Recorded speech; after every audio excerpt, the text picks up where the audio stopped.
નમસ્કાર દર્શક મિત્રો, હું નીતિન પટેલ. તમે જોઈ રહ્યા છો સમાચાર મેં આગ્ય ન્યૂઝ. હવે જોઈએ આજના સમાચાર. મહેસાણામાં રેસ્ટોરન્ટ ઓન વ્હીલ શરૂ કરવા જઈ રહ્યું છે.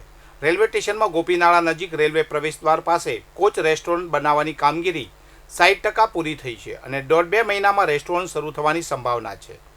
રેસ્ટોરન્ટ માટે 70 ટન વજન ધરાવતો જૂનો કોચ અમદાવાદથી અહીં લવાયો છે, જેને આધુનિક સુવિધાઓ સાથે રેસ્ટોરન્ટમાં રૂપાંતરિત કરવામાં આવી રહ્યો છે.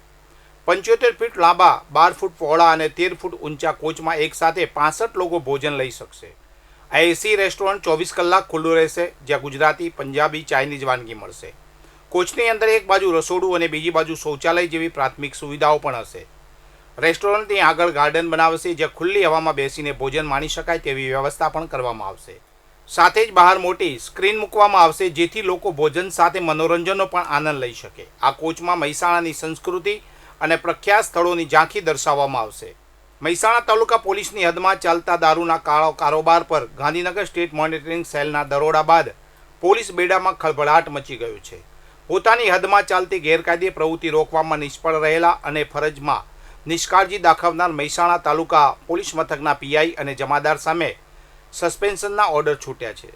ગત 19 એપ્રિલના રોજ ગાંધીનગર સ્ટેટ મોનિટરિંગ સેલની ટીમે મહેસાણાના સઠિયાળા ગામની સીમા બાતમીને આધારે દરોડા પાડ્યા હતા. આ રેડ દરમિયાન પોલીસને મોટા પ્રમાણમાં વિદેશી દારૂનો જથ્થો મળી આવ્યો હતો.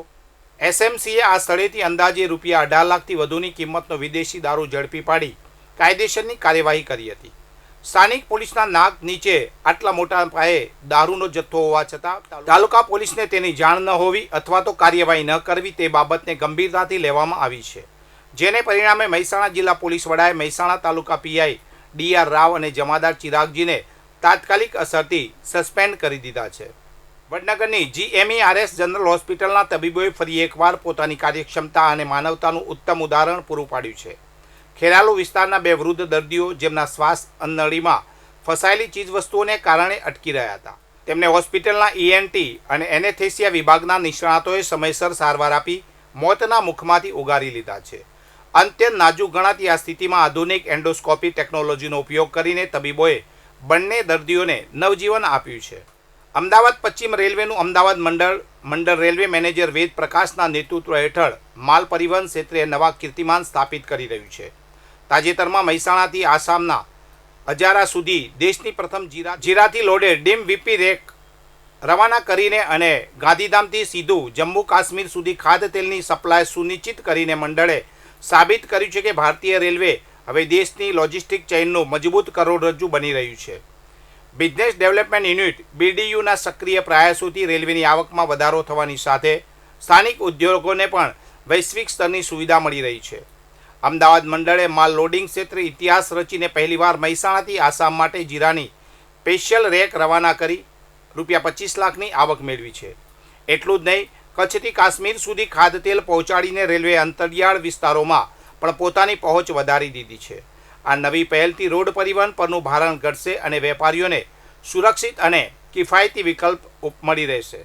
મહેમદાવાદ તાલુકાના વાટવાડી વિસ્તારમાં વિકાસના નામે થતા ભ્રષ્ટાચારનો વધુ એક કિસ્સો પ્રકાશમાં આવતા તંત્ર હરકતમાં આવ્યું છે. અંદાજે ₹2 કરોડથી વધુના ખર્ચે નિર્માણ પામી રહેલી નવી કેનાલમાં અત્યંત હલકી ગુણવત્તાનું મટીરિયલ વપરાયું હોવાની ફરિયાદો ઉઠ્યા બાદ સિંચાઈ વિભાગે કડક કાર્યવાહીના ભાગરૂપે નિર્મિત કેનાલ પર બુલડોઝર ફેરવી દીધું છે.